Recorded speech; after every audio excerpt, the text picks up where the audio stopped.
हाँ बस वही कराना है।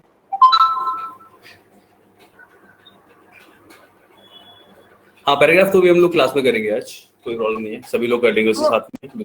पैसेज हाँ है और वो वो तो सब लोग कर सकते हैं, ऐसा है, इट्स फाइन। ठीक है, फिर जो पैराग्राफ है मैं उधर भेज दूं, क्या नाम है उसमें ग्रुप में, ताकि और बच्चों को भी दिख जाए। नहीं नहीं, no problem, I have that passage मेरे पास है, वो तो मैं खुद अभी करा दूंगा साथ में, ठीक है। हाँ और क्या नाम है वो, आपने वो नरेटिव वाला भी कराना था, आर्गुमेंटेटिव नरेटिव, वो भी या अभी हम करना है। इसमें टोन ऑफ पैसेज देखेंगे, फिर उसके बाद वो भी देख लेंगे, ओके।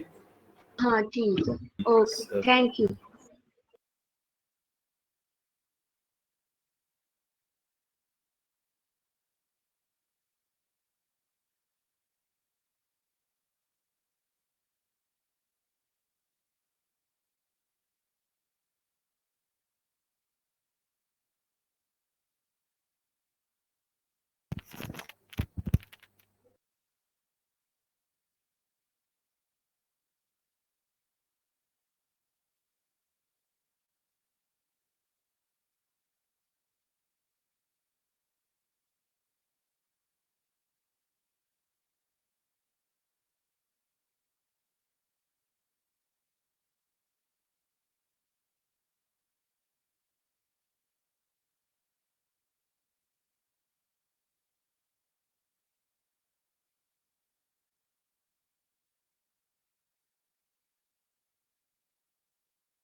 सर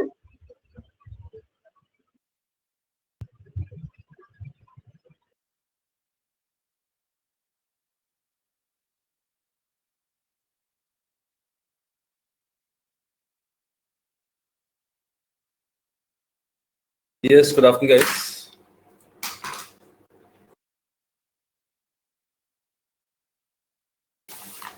ओके,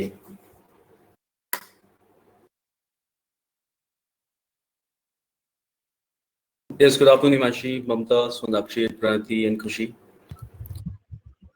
तो चलो स्टार्ट करें हिमांशी। सर हाँ यस। सर, जैसे एक ऐसा पैराग्राफ आ जाए जो हमने कभी पढ़ा ही ना हो, जैसे मैंने आपको भेजा है, तो फिर उसमें तो हम पढ़ेंगे, फिर सारे क्वेश्चन गलत होते हैं, फिर उसमें ऐसा क्या करें? हिमांशी पैसेज वहां पे ऐसा ही आता है जो हमने नहीं पढ़ा होता है, ठीक है, मतलब फिर ऐसा पढ़ा नहीं आता ऑफकोर्स वहाँ पे, क्योंकि मोस्टली आपको कोई भी रैंडम पैराग्राफ मिलता है ना किसी भी जगह से, न्यूज़पेपर से या किसी भी चीज से, तो यू विल मतलब get topic paragraph. Topic topic के बारे में हमें पता ही ना हो, तो फिर अब ऐसे में क्या वो करें? पैसेज जो भी होता है वो टॉपिक के बारे में इंफॉर्मेशन ही तो दे रहा होता है, और उसमें ऐसा होता है कि जिस बारे में इंफॉर्मेशन दी गई होती है उस पैसेज के अंदर, उसी चीज के हमें क्वेश्चन आंसर करने होते हैं।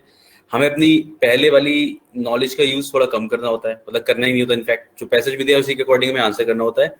और दूसरी चीज ये है कि अब इसीलिए रीडिंग, जैसे हम लोग बोलते हैं न्यूज़पेपर से अलग अलग रैंडम आर्टिकल्स पढ़ते रहने चाहिए, उसका रीजन यही है कि जब आप पढ़ते रहोगे तो हर एक टॉपिक के बारे में आपको कुछ ना कुछ पता होगा, ठीक है। जैसे हम लोग अगर न्यूज़पेपर में देख रहे हैं, तो अगर आप फाइनेंशियल यानी कि फाइनेंस वाला पेज देख रहे हो, इकोनॉमिक टाइम या इकोनॉमिक वाला जो भी एक्टिविटी वाला पेजेस आते हैं, ठीक है, उसमें आप अलग अलग आर्टिकल्स देखते हो, तो अलग अलग जो भी टर्म्स हैं अलग अलग फील्ड्स के, उन सबसे आप अवेयर होते रहते हो कि कैसे यूज करना है उसे, क्या मतलब होता है किस वर्ड का, ठीक है। तो यही मेन प्रॉब्लम होती है ना हमारी पैसेज पढ़ते समय, कि हम जो पढ़ रहे हैं उसके बारे में हमें ज्यादा इन्फॉर्मेशन नहीं है।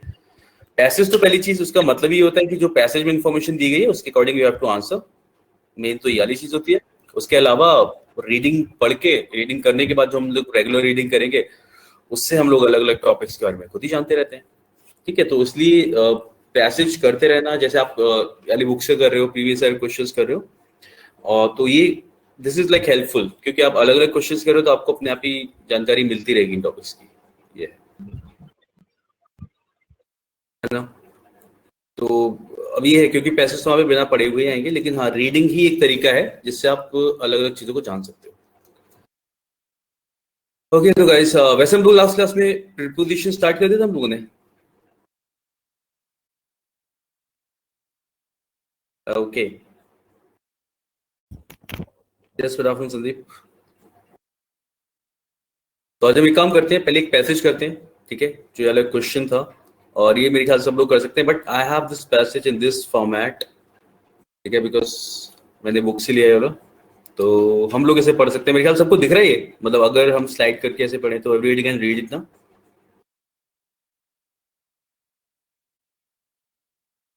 हाँ, तो पढ़ सकते हैं हम लोग, तो पढ़ेंगे फिर इसे। ठीक है, तो इससे पहले रीड करते हैं ये इतना पैसेज है, और इसके बाद देयर आर क्वेश्चंस। तो क्वेश्चंस हम लोग पैसेज अगर ढंग से पढ़ देंगे तो क्वेश्चन ऐसे आंसर कर सकते हैं। तो चलिए स्टार्ट करते हैं इसे।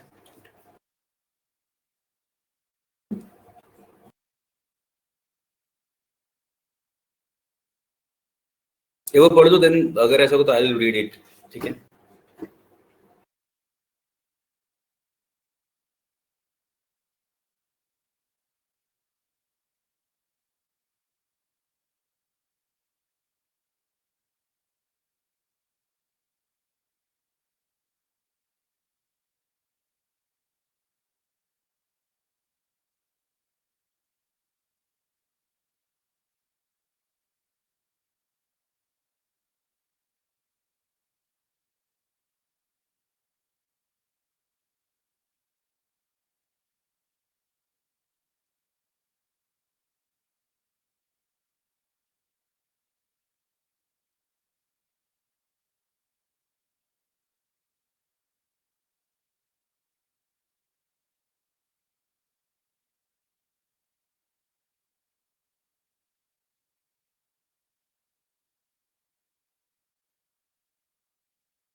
Just tell me when you reach at the end.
Done reading till here?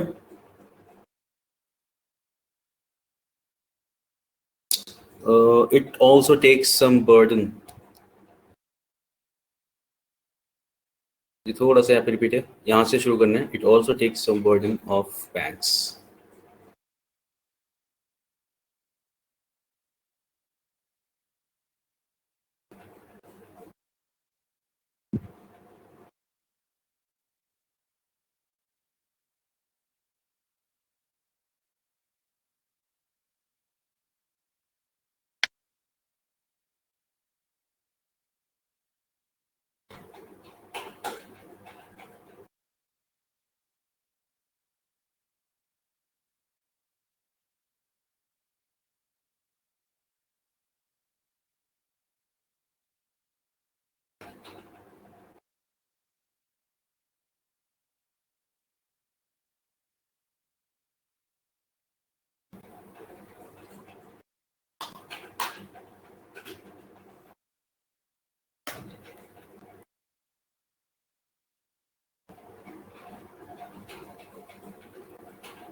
Done, समझ में आया पैसेज? अब एक बार साथ में रीड कर लेते हैं, ठीक है? वैसे मोस्टली क्लियर हुआ होगा, है ना? तो just we'll just read it quickly. The term shadow bank was coined in 2007 to describe risky off balance sheet vehicles. Vehicles का यहाँ पे मतलब skittish का मतलब होता है scary, जो डरे हुए इन्वेस्टर्स हैं उनके लिए बोला गया है यहाँ पे, है ना? ये बोला गया था कहाँ पे? हाँ, skittish investors, yes. Okay, तो vehicles का यहाँ पे मतलब मीडियम से है ना? तो the term shadow bank was coined in 2007 to describe risky off balance sheet vehicles hashed by bank to sell loans repackaged as bonds. चलो ठीक है. Today term is used more loosely. मतलब पहले 2007 में जब वर्ड ये आया था तो इनके लिए यूज किया गया था, ठीक है? Risky off balance sheet vehicles has by bank to sell repackaged as bonds, यानी जो भी बॉन्ड्स होते थे उन्हें सेल करने के लिए इस टर्म को यूज किया गया था. किसको? शैडो बैंकिंग को, शैडो बैंक को. Today the term is used more loosely to cover all financial sir मेरे को ये पहली वाली लाइन ही नहीं समझ आई थी, ये वाली एक बार बता दो. देखो, the term shadow bank was coined in 2007 में ये वर्ड आया था to describe risky off balance sheet. Risky off balance sheet मतलब जिसमें रिस्क रहता होगा कुछ, ठीक है? Risky off balance sheet vehicles यहाँ पे मतलब है risky off balance sheet mediums, जो भी कुछ रिस्की इन्वेस्टमेंट या जो भी उनका रहता होगा, ठीक है? Anything risky hashed by banks to sell loans repackaged as bonds, ठीक है? अब wait, I was about to erase, या ठीक है? तो risky off balance sheet vehicles यानी जो भी रिस्की मीडियम्स थे, जो भी बैंक उनसे डील करता था, हैश्ड बाय बैंक, ठीक है? To sell loans repackaged as bonds, तो लोन्स को सेल करने के लिए रिपैकेज्ड एज बॉन्ड्स, अभी बैंकिंग टर्म्स है तो उनको सेल करने के लिए यूज किया जाता था, ठीक है? यानी कि जो भी उनका रिस्की बिजनेस था या रिस्की एनीथिंग उसके लिए यूज करते थे. Mamta, you know something about this? ठीक है, अच्छा तो बताओ what is that risky off balance sheet? लेकिन ऐसे से रिलेटेड है something, any kind of business that is risky to bank.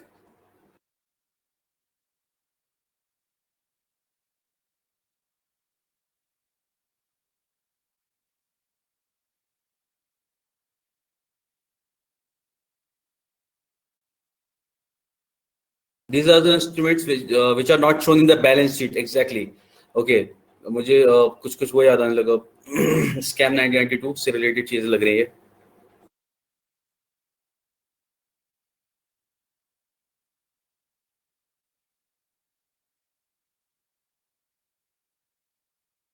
Because of record अगर इसमें देखें तो bank does a lot of thing जो हर बार सब कुछ सामने एकदम क्लियर नहीं दिख रहा होता है, तो उनके लिए ये टर्म यूज करते होंगे वो, राइट? हम तो इसी तरीके का होता था कि हर चीज डोंट शो इन रिकॉर्ड्स किस तरीके से कौन सी चीज काम कर रही है.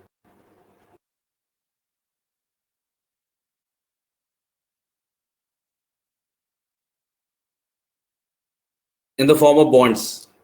अगर स्कैम 1992 देखोगे उसमें इसी तरीके की चीज थी ना, कुछ there was something like that related to banks they were talking in.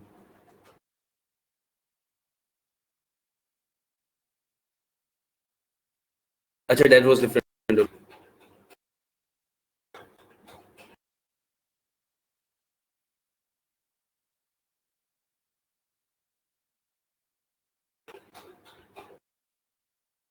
अच्छा, that was different and complex. This was around depression time. Oh yes, economic depression time.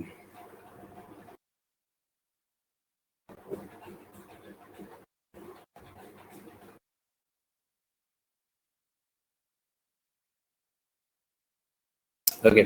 अच्छा, लेकिन एक चीज देखो, जब हम लोग इस तरीके का पैसेज पढ़ते हैं जहाँ पे हमें एक्चुअल टर्म्स सारे नहीं पता है, but still we get the idea कि क्या बात चल रही है यहाँ पे, कि समथिंग रिलेटेड टू बिजनेस, ठीक है? और ऑफ बैलेंस शीट लिखा है, इसका मतलब ये ना something which was not mentioned in the balance sheet, आपने ये लिखा था विच इज नॉट शोन, तो ऑफ बैलेंस शीट भी वो चीज समझ में आ रही है. तो off balance sheet medium has by banks to sell loans repackaged as bonds. Okay, तो उन लोन्स को जो बॉन्ड्स के फॉर्म में दिए जाते थे उसके लिए they use the term shadow bank, ठीक है? Today the term is used more loosely to cover all financial intermediaries. Yes. को ना यही बात नहीं समझ आई कि लोन्स को कैसे करेंगे, बॉन्ड्स क्या कैसे करेंगे? लोन्स को सेल करेंगे रीपैकेज एज बॉन्ड्स, ये बात नहीं समझ आई। लोन्स को कैसे सेल करेंगे रीपैकेज एज बॉन्ड्स?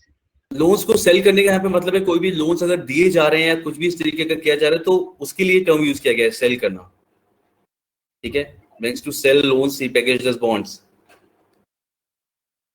तो मतलब सर अगर जैसे मेरे को ये बात समझ नहीं आई, जैसे ये डिफिकल्ट है तो मैं ये छोड़ दूं मतलब अभी कि भाई छोड़ फिर अभी आगे तो बढ़ना? बिल्कुल बिल्कुल भी नहीं। मैं एक बात बताता हूँ, जब ये वाले पैसेजेस होते हैं ना, they don't want you to कि आप पूरी बैंकिंग, ऑफ कोर्स अब बैंक का एग्जाम है तो उसमें तो आपको नहीं चीज समझनी पड़ेगी अगर बैंक से रिलेटेड एग्जाम चल रहा है तो, ठीक है।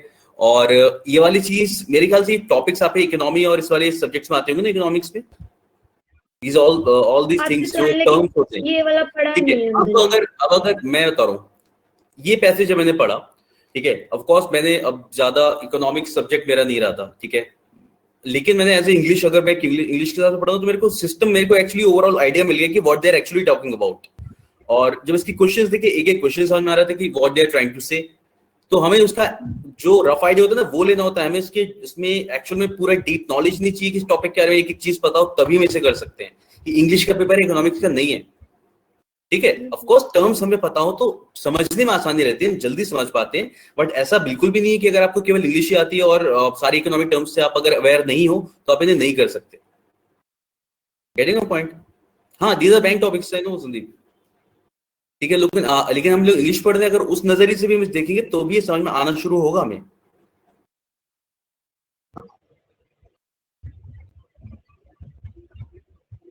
यही वाली नहीं बात समझ आई कि लोन्स कैसे रीपैकेज एज बॉन्ड्स। ये हमें समझनी ही नहीं है। यहाँ पे हमें ये समझना है कि ठीक है। शैडो बैंक का जो नाम था वो एक्चुअली किसी और चीज के लिए दिया जाता था। अगर हम इस पे अच्छा। इतना भी रुक जाए ना कि अच्छा चलो इसे देवर रीपैकेज्ड एज बॉन्ड्स, ओके चलो ठीक है कूल, ये किसी और काम के लिए यूज करते थे। इसके जो हम 5 क्वेश्चन सॉल्व करने हैं, 5-6 क्वेश्चन, उसमें पूछा ही नहीं गया है कि रिपैकेज्ड एज बॉन्ड्स का मतलब क्या है। ठीक है।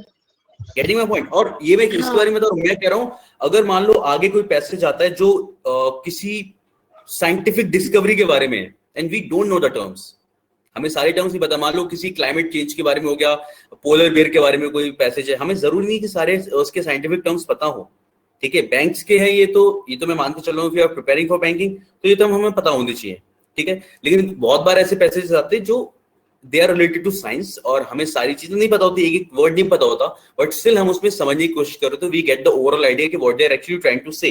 दे don't want you to know कि भाई एक एक शब्द पता हो हमें कि इसका मतलब क्या है, इसका मतलब क्या है, इसका मतलब क्या है, ठीक है। वो समझने में जरूर हेल्प करता है। और उसमें भी देखो, जो लोग साइंस से रिलेटेड है, मान लो कुछ केमिस्ट्री के ऊपर कोई टॉपिक है, हम हर चीज नहीं समझ पाएंगे, लेकिन जिसका केमिस्ट्री टॉपिक जो सब्जेक्ट होगा वो शायद एक एक चीज समझ ले उसमें। लेकिन ये पेपर केमिस्ट्री का नहीं होगा, ये पेपर तब भी इंग्लिश का ही होगा, ओके।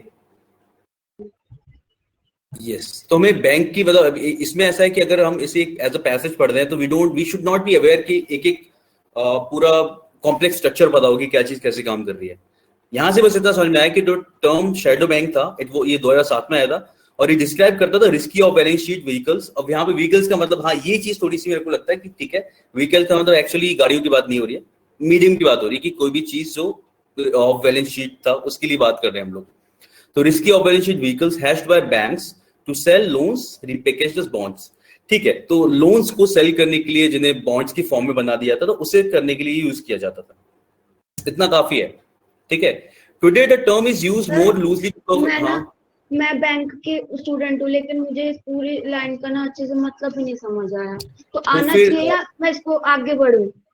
देखो, अभी तो आगे बढ़ो, एक ही जगह तो हम नहीं रुक सकते, लेकिन व्हाट यू कैन डू, जो रीडिंग का जब टाइम आता है ना, जब मैं बोलता हूँ आप थोड़ी सी रीडिंग करो, ठीक है, उस टाइम पे आप इन टर्म्स को पढ़ सकते हो, उसके बारे में पढ़ो कि एक्चुअल में इसका मतलब क्या हुआ, गूगल करो एंड देखो कि एक्चुअल में मैंने अच्छी तरह इसका पूरा ढूंढ लिया, मेरे को बिल्कुल भी समझ नहीं आया ये वाला, पूरा नेट ढूंढ लिया। बैंकिंग अभी पढ़ाते कोई? बैंकिंग ये जनरल अवेयरनेस में पढ़ाते होंगे। हाँ, जनरल अवेयरनेस, हाँ, वहां से पूछूंगी, ठीक है। जिसमें बैंकिंग रिलेटेड टर्म्स होते हैं, बैंकिंग की सब्जेक्ट होता है ना आपके लिए, मेंस में आता है शायद। हाँ आता है। तो वहां पे आप ये चीज पूछ सकते हो, ठीक है। और मैं तो बेस्ट कहूंगा, बेस्ट है कि आप रीडिंग भी करो इसके बारे में, ठीक है, तो भी कोई दिक्कत नहीं है, 1-2 आर्टिकल्स और पढ़ के देख लो, उसमें आपको समझ में आएगा कि क्या मतलब है, क्या होता है इसमें। ठीक है। और अगर मुझे समझाना हो तो मैं भी समझा सकता हूँ उसे कि क्या चीज कैसे काम करती है, ठीक है। क्योंकि आई कैन मतलब अब ऐसा होगा कि if I want to know about something related to bank और ऐसा कॉम्प्लेक्स स्ट्रक्चर, तो I will read about it और मेरे को समझ में आ जाएगा, ऐसा है। तो वो चीज है, तो इतना कुछ नहीं, इतना कॉम्प्लेक्स कुछ भी नहीं होता, हर कोई कर रहा है उसे, और समझने का पढ़ के समझ में आ जाता है, ठीक है। Today the term is used, अब कौन से टर्म की बात चल रही है यहाँ पे? दिस टर्म, शैडो बैंक, ठीक है। Today the term is used, best way is to watch a video. हाँ ममता, ये भी मैं सोच रहा था कि we can also watch a video, अगर किसी टर्म से रिलेटेड जानना है तो yes you can YouTube it. Today the term is used, अब करी थी मैंने, लेकिन मुझे ये टर्म नहीं मिली कि ये भाई 2 साल of loan packages. What are repackage bonds, ऐसे देख लो, है ना, क्या बोला जाएगा उसके लिए? इसी तरीके से कुछ बोला जाएगा ना, banks to sell loans repackage as bonds, how are loans repackage as bonds, ऐसा कुछ, हाउ व्हाई सब करके देख लो, you will get the answer. हाँ ये भी करी थी मैंने, securitisation. Oh God. See, Mamta has deep knowledge on economics. है? बहुत ज्यादा डीप। Finance and economics इसी में रहेगा नहीं? ममता दीदी को बोल दो अनम्यूट करके मुझे समझा ही दे, नॉलेज है तो। Finance student, yeah, nice. Exactly, let's do it in English. वही मैं कह रहा हूँ कि भी इतना है, और एक्चुअली इसे पैसेज को एंड जैसे बाकी ठीक है, हमें पता होना चाहिए, हमें टर्म्स पता होना चाहिए, but I am telling you, अगर क्योंकि फाइनेंस के सारे, ऐसा नहीं कि सारे केवल फाइनेंस के स्टूडेंट ही कर रहे होते, अगर आप केवल इंग्लिश चाहते हो you can solve this passage. ये मतलब है कि हमारा मेन एम इंग्लिश सॉल्व करते समय है कि इंग्लिश का आंसर निकाल सके, राइट। तो भी बाकी लोग ऐसा फील करने की जरूरत है कि हम कर ही नहीं पाएंगे टाइप की, सब आराम से पढ़ के कर सकते हो, बिकॉज अभी अलग अलग टॉपिक्स के बारे में मेरे को भी जितनी जानकारी मिलती है, I get it out of reading. जितना रीडिंग करोगे तो चीजों के बारे में पता चलता है। यस, चलो देखते हैं अब आगे। Today, the term is used more loosely to cover all financial intermediaries that perform bank-like activity, but are not regulated as one. ठीक है, जो बैंक के तरह एक्टिविटी करते हैं, ऐसी बॉडीज जो बैंक की तरह एक्टिविटी करते हैं, but they are not actually regulated bank, मतलब प्रॉपर बैंक नहीं है, बट फंक्शन उन्हीं का करते हैं, है ना। इंटरमीडिएट्स किसे बोलेंगे?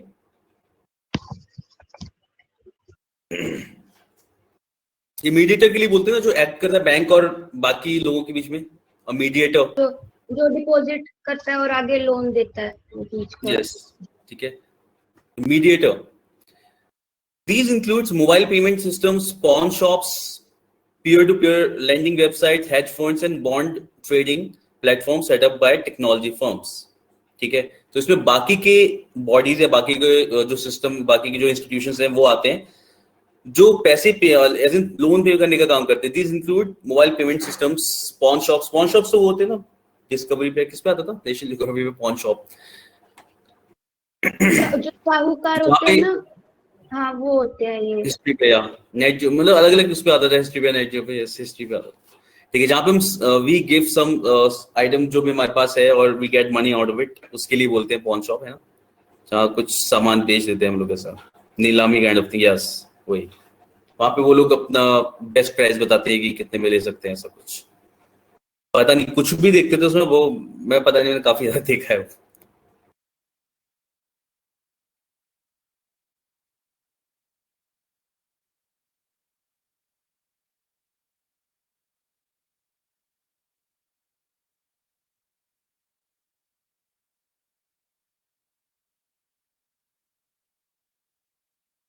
कुछ एपिसोड से देखे थे, हाँ वही, वो इंटरेस्टिंग होता है, उसमें कुछ भी लेके आते हैं पुराना और ऐसा। पॉन वर्ड देख के, pawn of fate, pawn of fate, okay, ये किस्मत का गुलाम काइंड ऑफ थिंग हुई नहीं, लाइक समथिंग किस्मत के सहारे चलने वाला, यस ओके। तो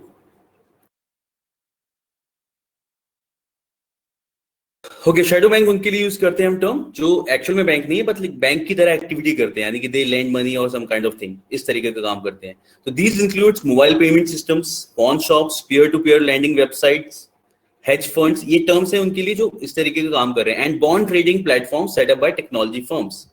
ठीक है, तो ये वो चीज है जो, ये वो सिस्टम्स हैं जो बैंक की तरह काम करते हैं, बैंकिंग वाला, but they are not actually regulated banks. Among the biggest are the management companies, और सबसे बड़े इसमें आते हैं मैनेजमेंट कंपनीज जो इस तरीके का काम करते हैं। ठीक है, in 2013 investment funds make such loans raised a whopping $97 billion worldwide. In 2013 investment funds make such loans raised a whopping, इतना मतलब इतना पैसा उन्होंने वर्ल्ड वाइड रेज किया। ठीक है, the financial stability board and international watchdog किसे बोलते हैं, मतलब जो भी किसी चीज पे नजर रखता है। The financial stability board and international watchdog estimates that globally the informal lending sector serviced assets worth $80 trillion in 2014, up from $26 trillion more than a decade earlier। यानी कि 10 साल में, मे बी 2014 के around it was around $26 trillion, लेकिन 10 साल में वो कहां पहुंच चुका था, $80 trillion पर। ठीक है, इनफॉर्मल लैंडिंग सेक्टर, यानी बैंक के अलावा हम जहां से भी पैसा उठाते हैं उसके लिए, उन बॉडीज के लिए बात चल रही है ना यहाँ पे। Okay, shadow banks have flourished in part because the traditional ones, battered by losses incurred during the financial slump, are under pressure. तो shadow banks क्यों मतलब flourish क्यों कर रहे हैं काफी जगहों पे? Because जो traditional banks हैं, ठीक है, battered by मतलब beaten by losses caused during the financial slump are under pressure. तो जो बाकी के जो हमारे normal traditional banks हैं, वो फाइनेंशियल स्लम्प के दौरान जो भी लॉस हुए थे उसके बाद वो अंडर प्रेशर हैं और मे भी इतनी जल्दी लोन नहीं दे पाते। इसलिए जो बाकी के बॉडीज हैं जो काम कर रही हैं एज अ बैंक और as a lending organisation, money lending organisation, तो वो फ्लोरिश कर रहे हैं, वो बढ़ रहे हैं क्योंकि लोग उनसे पैसा ले रहे हैं।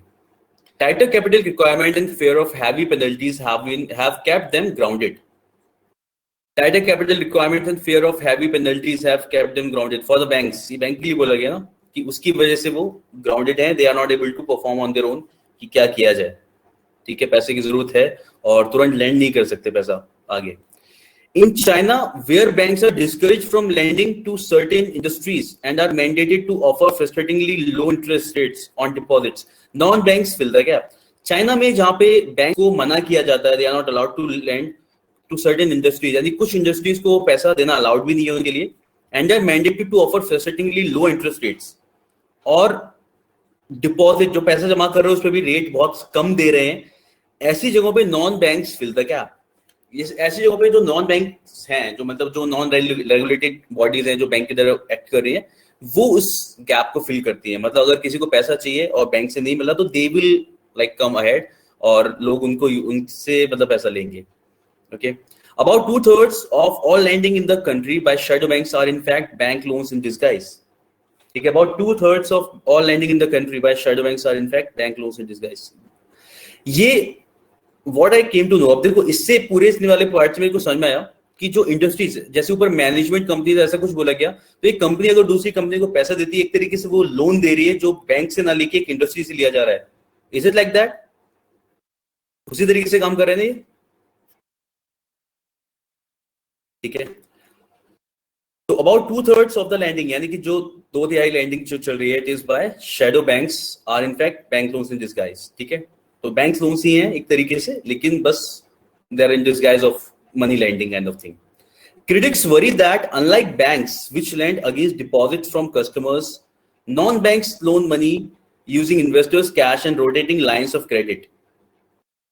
Okay, critics worry that unlike banks which lend against deposits from customers, non-banks loan money using investors' cash and rotating lines of credit. Okay, तो critics को मतलब इस चीज की चिंता है कि unlike banks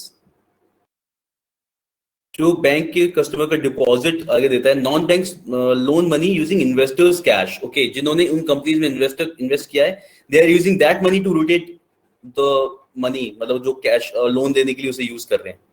तो जो क्रिटिक्स हैं उन्हें इस चीज की चिंता है। ठीक है, यानी कि नॉन बैंक्स लोन जो है वो इन्वेस्टर के पैसे को आगे रोटेट कर रहे हैं पूरे सिस्टम में लोन देने के लिए और इस सब के लिए।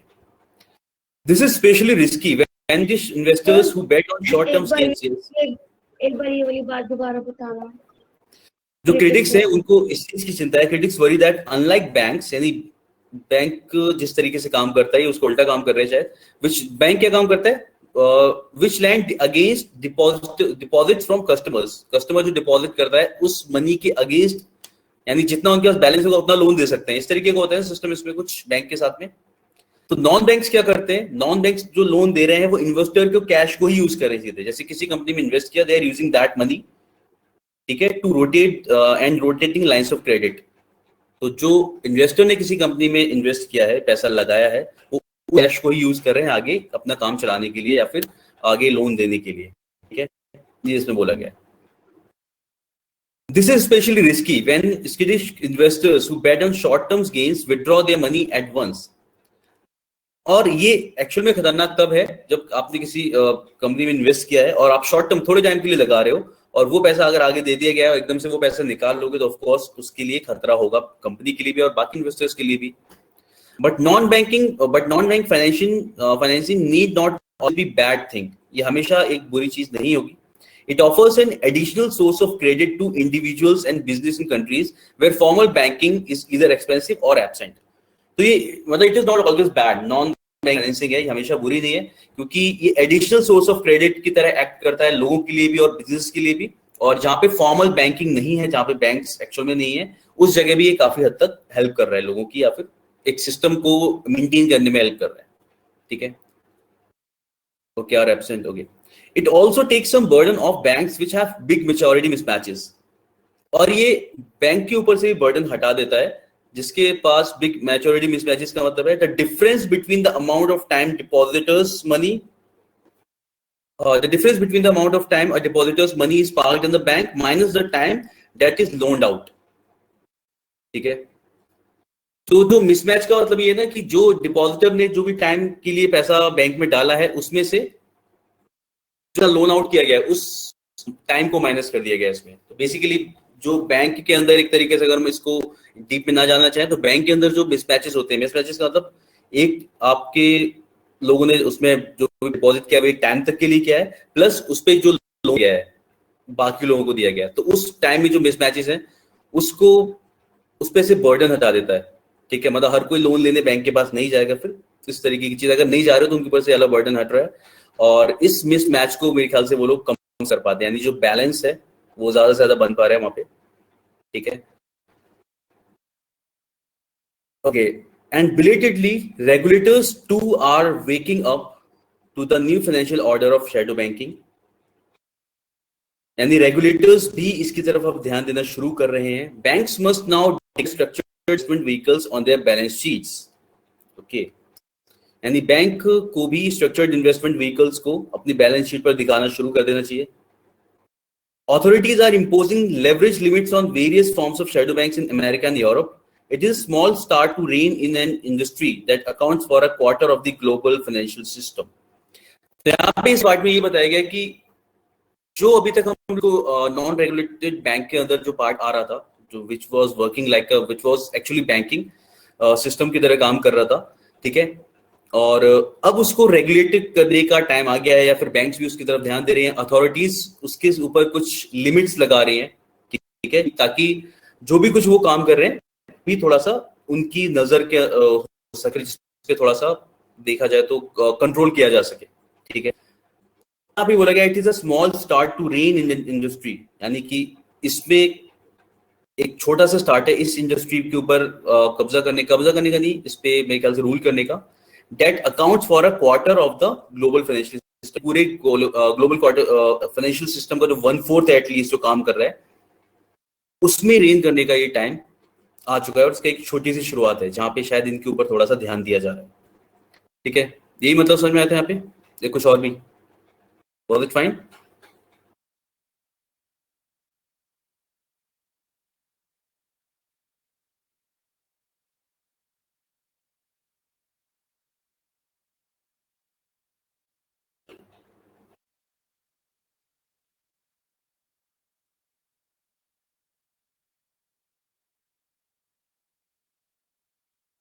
नहीं, लॉन्ग नहीं था, वो पढ़ा हम लोगों ने इस तरीके से, ये 3-4 मिनट का पैराग्राफ है, बस 3 मिनट का बस, आई गेस।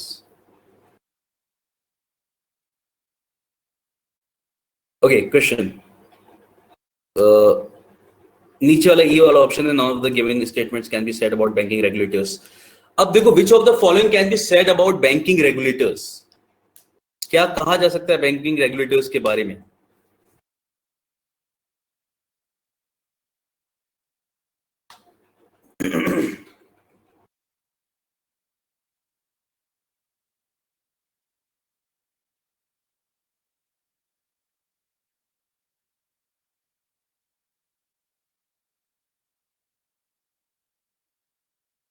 हिमांशु, क्या आंसर लग रहा है इसमें?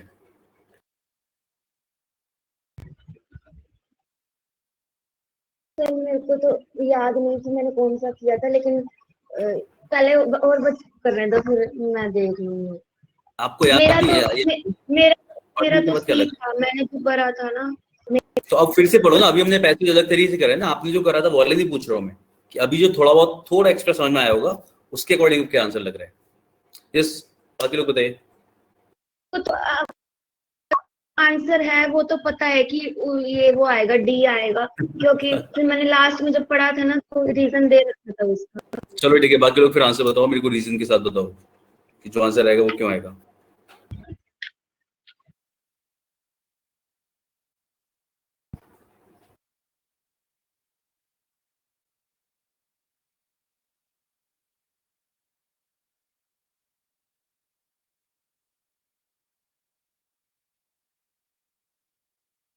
सर मेरे सारे गलत हो जाते हैं अच्छे में। कोई बात नहीं, अब ऐसे इस तरीके से करते रहोगे, अगर रीडिंग करोगे ठीक है तो समझ में आने शुरू भी होंगे। ऐसा कुछ भी नहीं है कि समझ में नहीं आएगा, और गलत करने के बाद फिर ज्यादा ध्यान दे पाते हैं ना, वैसा होता है। Okay, which of the following can be said about banking regulators? देखा, तुम्हारा गलत आया तो कोई दिक्कत नहीं है, देखो संदीप को भी सी लग रहा है, इट्स फाइन।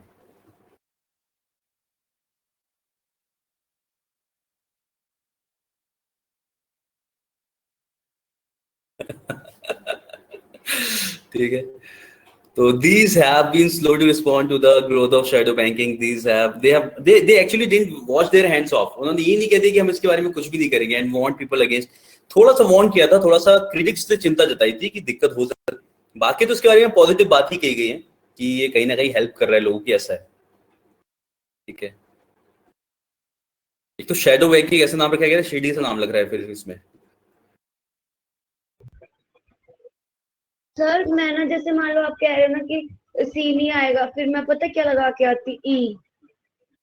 ई, हाँ। देखो ई के लिए भी ई के लिए भी हमें पता है क्या होना चाहिए। अभी कोई दिक्कत नहीं, अभी पैसेज छोटा है, इट्स फाइन। मैं बताऊंगा कैसे देखते हैं हम लोग, क्या मतलब होता है, ठीक है। D, because shadow banks were still operating, they had acquired a great part of financial system when the regulators start to pay attention to them. एक और चीज, they have been slow। अभी हम बात कर रहे हैं कि हम तो इसमें बोला गया ना, which of the following can be said about banking regulators, ठीक है। They have been slow to respond to the growth of shadow banking।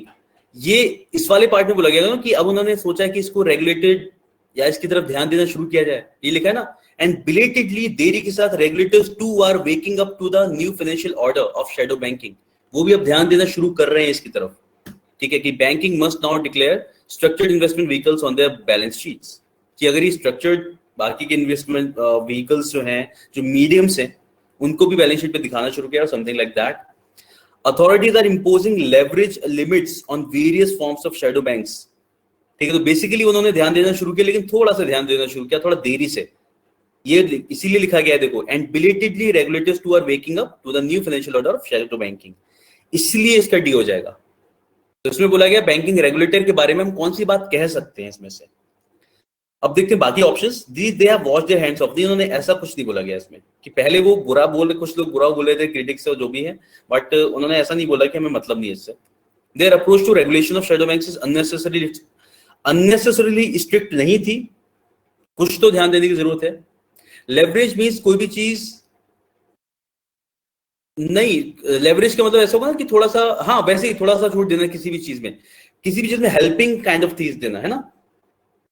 कुछ भी हल्का सा हेल्पिंग हैंड बढ़ाना किसी चीज के लिए, जो हेल्प करे किसी चीज के लिए। लेवरेज से मेरे को ये टर्म याद आता है, कौन सी में, मतलब something which help things go to move on properly.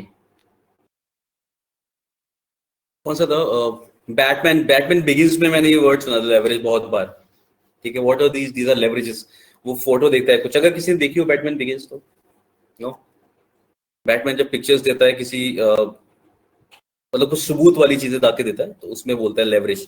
यानी कोई केस चल रहा था, उसमें बोलता है व्हाट आर दीज पिक्चर्स, ठीक है, तो वो बोलते हैं कि दीज आर लेवरेजेस। लेवरेज का मतलब है कि it will help for the case, in the case to go on properly. तो वही चीज है कि कोई चीज अच्छे से स्मूथली आगे बढ़े, ठीक है, तो leverage limits something got it, इसलिए डी हो जाएगा इसका। अब समझ में आ गया हिमांशी, संदीप, क्लियर है? और बाकी लोग, जो गाइस हाँ है, आ गया ठीक है। ठीक है, चलिए फिर देखा जाए नेक्स्ट। नाइस, ओके कृतिका, तो आगे देखते हैं नेक्स्ट क्या है। थोड़ा जूम करें क्या, ऐसे दिख रहा था वैसे। Which of the following is the central theme of the passage? What is the central theme of the passage? सारे पॉइंट्स पढ़ते हैं हम लोग, फिर देखते हैं क्या है।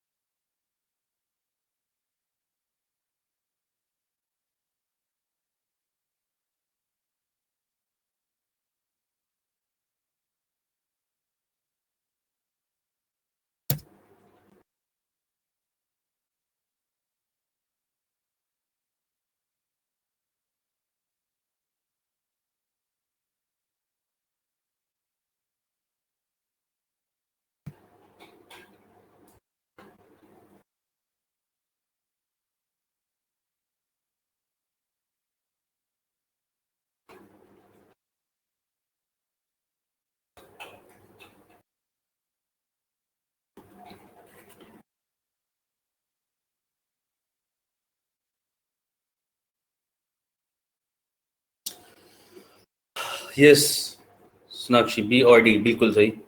अच्छा, एक चीज देखते हैं यहाँ पे, shadow banks which can be useful are a high risk alternative and need regulation. क्या हाई रिस्क जैसा बोला गया ऐसे कहीं पे भी? जब वहां पे क्रिटिक्स की बात चली थी, उन्होंने थोड़ा सा कहा था कि हाँ खतरनाक हो सकता है, ठीक है, लेकिन हाई रिस्क जैसा कहीं नहीं बोला गया। It is a risky kind of thing, it is specially risky when skittish investors, तो उस तक थोड़ा बहुत रिस्की बोला गया है, लेकिन हाई रिस्क जैसा नहीं बोला गया। बी वाला पार्ट है, shadow banking and indispensable part of the global financial system is unnecessarily perceived as risky.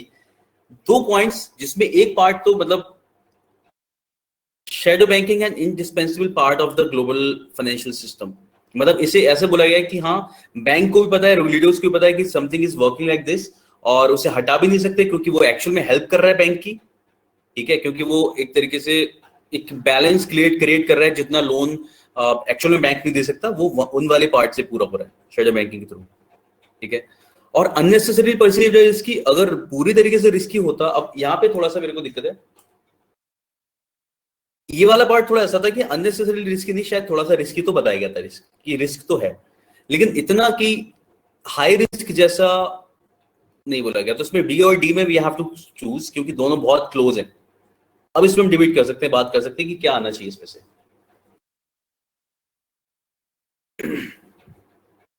क्योंकि मुझे इस वाले का आंसर, मतलब ऐसे आंसर नहीं पता, just questions.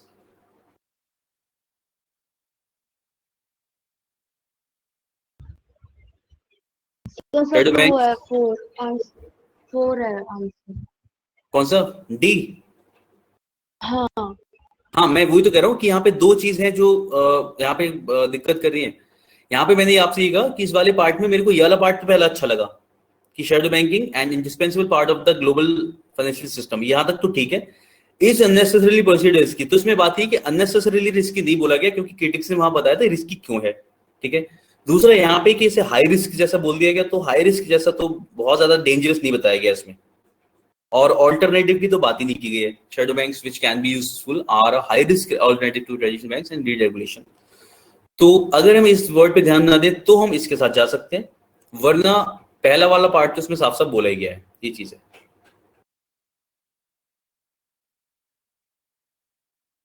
On for nothing, हाँ करेक्ट ममता, इसीलिए मतलब मैंने कहा ना कि दो ऑप्शन है यहाँ पे, बी और डी, ठीक है, जो बट बैंक अगर ज्यादा लोन देगा तो उससे बैंक को ही प्रॉफिट होगा। ओके, तो बस इसी की वजह से अब यहाँ पे दो चीजें दी गई है, shadow banks can be useful, ये तो मैं बता दिया गया, high risk alternative to traditional banks and need regulation. तो यहाँ पे ये वाले पार्ट्स थोड़े हेल्पफुल हैं, हमें पता है कि रेगुलेशन की जरूरत है उसे, बिल्कुल सही, दिस इज करेक्ट, है ना। और बाकी ठीक है, रिस्क की ऑल्टरनेटिव है ट्रेडिशनल बैंक का, तो यस इसलिए हम फिर डी के साथ जाएंगे, क्योंकि इसमें सारे पार्ट्स में बस मेरे को हाई रिस्क वाला में दिक्कत लग रही थी, बाकी तो यार ठीक है। यहाँ पे ये वाला पार्ट कंट्रास्ट में जा रहा है because it is not unnecessarily perceive to be risky, क्योंकि इसमें रीजन बताया था, क्योंकि रेगुलेशन नहीं होगा, तो रेगुलेशन ना होने के कारण वो वाली बॉडीज जो हैं, जो शेडी बैंक्स जिन्हें बोल रहे हैं, वो विदाउट एनी कंसिडरेशन शायद लोन आगे बढ़ सकते हैं या फिर इन्वेस्टर्स के मनी को यूज कर सकते हैं। ये पार्ट था ना सवाल के अंदर, जो क्रिटिक्स ने जो इसमें रीजन दिया था व्हाई इट इज रिस्की। ठीक है, तो फिर we will go with D. ठीक है, समझ में आ गया नहीं वाला कि वाई डी? मेरे ख्याल सबको डी लग रहा था, वैसे भी मुझे भी लगना शुरू हुआ था बीच में। ठीक है चलिए, ओके यस। क्या ना, रिस्क वाली बात मेरे को नहीं समझ आई, क्योंकि उसके अंदर कौन सी रिस्क वाली है बात? वो इतना हाई रिस्क वाली, क्योंकि वो इतना सारा बेनिफिट दे रहे हैं कि बैंक का बर्डन कम कर रहे हैं, और ये जो सब चीजें हैं लेकिन जो रिस्क, भी लेकिन रिस्क वाली बात उसके अंदर बताई गई थी, तो हाई रिस्क किसको हम थोड़ा सा जान सकते हैं कि हाँ रिस्क है। अगर किसी का पैसा है, मतलब हमें शायद दूर से कम रिस्की लग रहा होगा, लेकिन जिससे पैसा लगाया है उसके लिए हाई रिस्क हो सकता है वो। और यहाँ पे एक बोला गया ना, high risk alternative to traditional banks. बात ये कि हम ये नहीं बोल रहे हैं यहाँ पे बिल्कुल भी कि ट्रेडिशनल बैंक को छोड़ के अगर हमें कुछ भी काम बैंक से है, वो बैंक से छोड़ के हम अपना पूरा पैसा इनमें इन्वेस्ट नहीं कर सकते, उस चीज के लिए ये रिस्की है। ठीक है, तो ये इसलिए बोला गया। और तो ये शेडो बैंक, ई वाला भी लग रहा था मेरे को, एक बार ये वाला बता दो। Traditional bank are the safest bank, इस बारे में बात ही नहीं हो रही ना। Traditional bank are the safest bank, safest bet given the risk the financial system faces currently faces. इस बारे में कुछ बात ही नहीं हो रही है कि सेफेस्ट कौन सा है, बात चल रही है शेडो बैंक्स के बारे में, इसलिए इसके बारे में कोई बात ही नहीं की। हमें करना है कि पैसेज की सेंट्रल थीम क्या हो सकती है। हमने ये इसमें इस बारे में बात नहीं की ट्रेडिशनल बैंक कितने सुरक्षित हैं, हमने इस बारे में बात की कि शेडो बैंक पे भरोसा कर सकते हैं या नहीं। ठीक है, तो उसने बोला कि हाँ भाई यूजफुल तो है, थोड़ा सा रिस्क है, ऐसा नहीं कि ट्रेडिशनल बैंक के पूरा ऑल्टरनेटिव नहीं हो सकता, but still it can be useful and need certain regulation, इसलिए डी के साथ जाएंगे हम। ठीक है, ठीक है। Okay 200 question number 200, which of the following has or have impacted the growth of shadow banks?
अच्छा ए वाला पार्ट कैसे, ए मतलब वाई गोइंग विद ए, मतलब ई में अगर लगा रहे हो तो आप ए और सी बोल रहे हो, क्योंकि ये दोनों पॉइंट्स तो मेरे को दिख रहे हैं। The state of traditional bank post the financial crisis, ये तो बिल्कुल सही है, ट्रेडिशनल बैंक की हालत इस तरीके की नहीं थी कि लोन दे सके, इसलिए ग्रोथ हुआ है शेडो बैंक्स का, बिल्कुल सही, तो ये वाला पॉइंट हमारा होगा। दूसरा है need for credit which traditional banks are unable to meet, बिल्कुल सही, ये वाला भी बताया गया था, जो लोन्स वो नहीं दे सकते वो ये प्रोवाइड करा देते हैं, इसलिए भाई इनका ग्रोथ हो रहा है। ठीक है, तो बी और सी तो है ऑफ कोर्स। ए में क्या मतलब, how a, how are you going with A? Faulty adults of these institutions by the Financial Stability Board. Faulty assets आएगा यहाँ पर, फॉल्टी एसेट्स दे रखा है। Faulty assets ही है, गलत लिखा है नहीं? हाँ, मैं कुछ faulty faulty adults assets का है। मतलब भी समझ नहीं आ रहा था मेरे को। Faulty assets, यहाँ fault- okay. Faulty assets of these institutions, मैंने सोचा faulty adults. And you और know what? by of these institutions as to by अच्छा मैं एक आएगा चीज यहाँ पर। बता दूं आप लोगों को, whenever something like this happens ना, जैसे यहाँ पे faulty adult लिखा था, तो I was like okay adult, ठीक है, इसका क्या मतलब हो सकता है, क्या डिक्शनरी में इसका कुछ और मीनिंग दिया है जो हमें नहीं पता, एडल्ट का मीनिंग तो हमें पता है।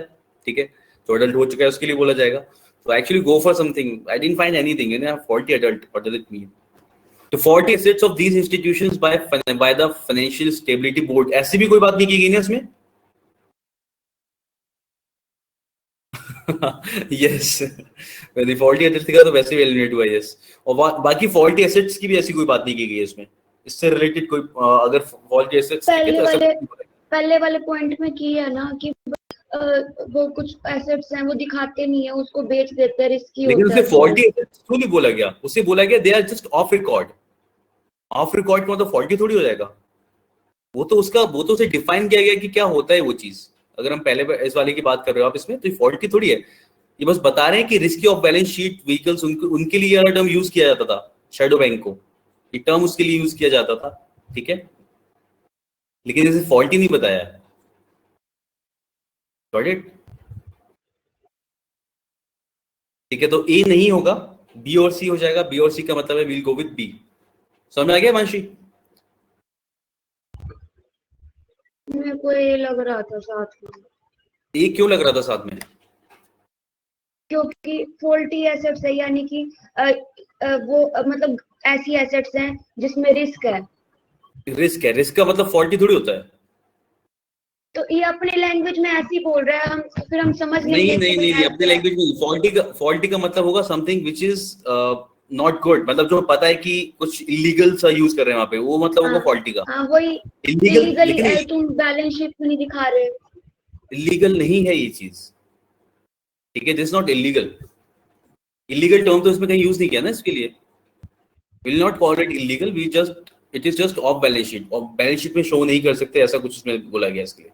तो ये टर्म उसके लिए यूज करते हैं to describe risky off balance sheet vehicles या risky off balance sheet mediums hedged by banks to sell these things। तो risky का मतलब faulty नहीं होगा। अच्छा, कुछ तो गड़बड़ है इसका मतलब होगा ऐसा। तो इसमें कुछ गड़बड़ नहीं है, ये इसी तरीके से may be of balance sheet. अच्छा, क्वेश्चन क्या है हमारा? क्वेश्चन है कि इसकी ग्रोथ के लिए क्या रीजन है, which of the following have impacted the growth. ठीक है, अगर आपको लग रहा है कि अगर एक रीजन है जिसकी वजह से, डैम ये रीजन नहीं आती है, ओके, अगर आपको लग रहा है कि एक फॉल्टी वाला रीजन है या कुछ ऐसा है, तो उसकी वजह से तो ग्रोथ रुकनी चाहिए ना, उसकी वजह से ग्रोथ बढ़नी क्यों चाहिए? क्वेश्चन क्या है? What is impacted the growth? और ग्रोथ हो रही है, ये हमें पता चला है कि ग्रोथ हो रही है उसकी, काफी ज्यादा हो गई है, 1/4 है पूरी दुनिया का इस टाइम पे, मतलब फाइनेंशियल सिस्टम में। Got it Himanshi? तो क्वेश्चन अगर आप मान लो उसमें फॉल्ट भी है, but still they are asking what is impacted the growth of this thing, तो will go with B and C. Impacted मतलब ग्रोथ को अफेक्ट कैसे असर डाला है? तो हाँ, ग्रोथ को अफेक्ट किया है, और हमें पैसेज में पता चला है कि ग्रोथ उसकी हुई है, मतलब नेगेटिव नहीं गया, पॉजिटिव ही गया सब कुछ शेयर्ड बैंक्स के केस में, है ना। अगर वो फॉल्टी होता तो लोग उसमें इन्वेस्ट नहीं करते, या फिर उसे यूज नहीं करते as a medium. Got it? आपको ये लगाना है तो गलत हो जाएगा, लेकिन लगा सकते हैं, ऐसा कुछ नहीं।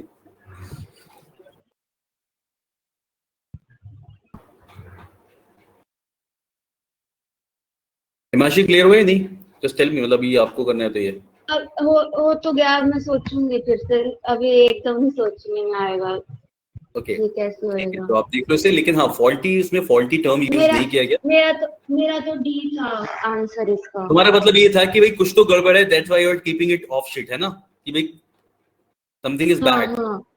हाँ, तो ये शैडो बैंक नहीं है, शेडी बैंक है, ऐसा कुछ तो नहीं, ऐसा कुछ नहीं है, ठीक है। फॉल्टी बैंक्स नहीं बोला जाएगा उसके, फॉल्टी नहीं बोला जाएगा उसके लिए, ठीक है, फॉल्ट के सेट्स नहीं। चलो आप इसे फिर से पढ़ के देख लें, टू नेक्स्ट क्वेश्चन देखते हैं, इसमें क्या है। This of the following can be used to replace the phrase among the biggest R management companies। हाँ, ये मेरा ठीक था, ये मेरा ठीक था। ये आपने कैसे लगाया, क्या समझ में आया इसमें?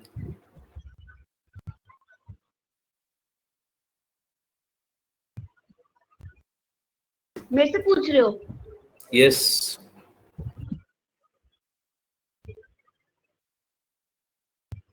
अमंग द बिगेस्ट आर मतलब जो मैनेजमेंट कंपनी थी ना, ये ऐसी हैं जो शैडो बैंक से रिलेटेड है। ये वाली जो कंपनीज हैं, ये शैडो बैंक से रिलेटेड है, ये इनका भी कोई रेगुलेटर नहीं है। ये भी ऐसी लोन बेचती है। तो आपने भी इसका सी लगाया था? आपने कौन सा answer? Asset management companies occupy the largest share of shadow banking firms Which of the following can be replaced with the phrase among the biggest are management companies? बिल्कुल सही. तो asset management companies occupy the largest share of, हम ये मतलब हुआ इसका सीधा बिल्कुल बिल्कुल ठीक है. C is correct. यही है. Yes. चलिए last one. Which of the following aptly describes the tone of the passage? तो सबसे appropriately tone of the passage क्या होगा? ऑब्स्टिकल्स कैसे बोलेंगे? It means making a great effort to please someone. ठीक है, प्लीज समवन या मतलब किसी को खुश करना. ठीक है, उसके लिए हम लोग ये टर्म यूज करते हैं. इसकी टोन कैसी है? तो making a effort to please someone और टू अग्री विद समवन, ऐसा कुछ, किसी के साथ अग्री करना या किसी को अपनी बात से अग्री करवाना. ओके, मोस्टली पावरफुल कोई ऐसे के लिए यूज करते हैं. रेकलेस तो मैं पता है, रेकलेस मतलब थॉटलेस, जहां पे हम बिना सोचे समझे कुछ भी कर रहे हैं. ठीक है, रेकलेस. पॉइंट क्या होगा? Causing sadness. वैसे सैडनेस का तो उसमें कुछ है नहीं. And what is acrimonious?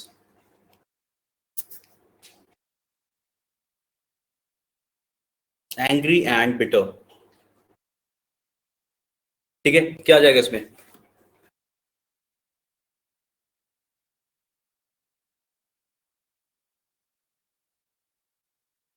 None of this भी है, लेकिन क्या इनमें से कोई सही लग रहा है?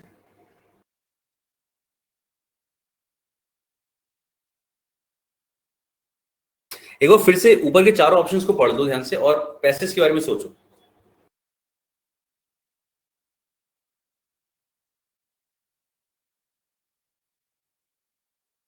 Because what I feel is इसका ए होना चाहिए. Himanshi, you have the answers. A है इसका आंसर. इसका आंसर ना ई फिफ्थ है. कौन सा है? फिफ्थ. None of this. लेकिन मैं अगर लगाता तो ए लगाता, because making great effort to please someone. It's like अभी लग रहा है कि हमें खुश करने की कोशिश की जा रही थी, या फिर अग्री विद समवन.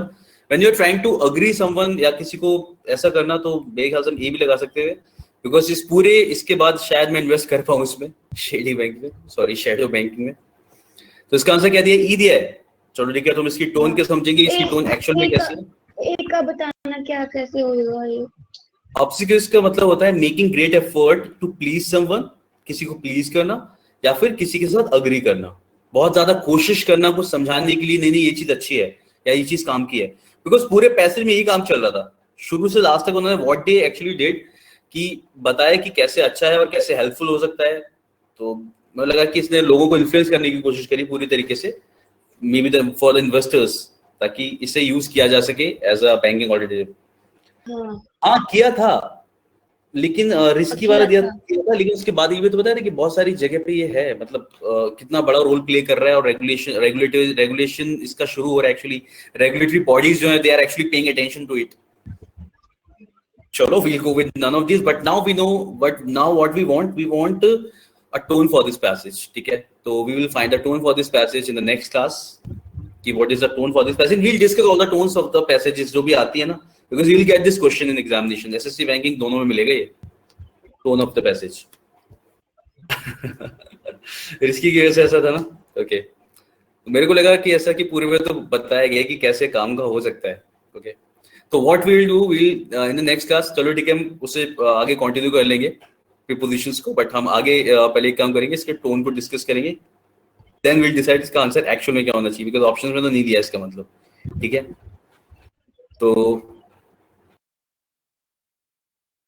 ठीक है, चलिए तो फिर मिलते हैं हम लोग नेक्स्ट क्लास में, because I guess you have next class अभी. Thank you sir. ओके, तो इसे डिस्कस करेंगे हम लोग. इसको नहीं, हम basically tone of the passage discuss करेंगे सारी. ठीक है, और एक दो पैसेज ऐसे will pick up an article, उसे भी डिस्कस कर लेंगे किसी दिन यहाँ पे. चलिए, thank you guys, take care. समझ नहीं आई. आर्टिकल क्या कह रहे हो?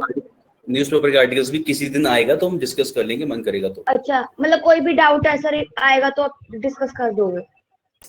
या मैं अपनी तरफ से भी लेके आ सकता हूँ ऐसा. ठीक है. चलिए, thank you guys, take care. We'll meet in the next class. Bye-bye.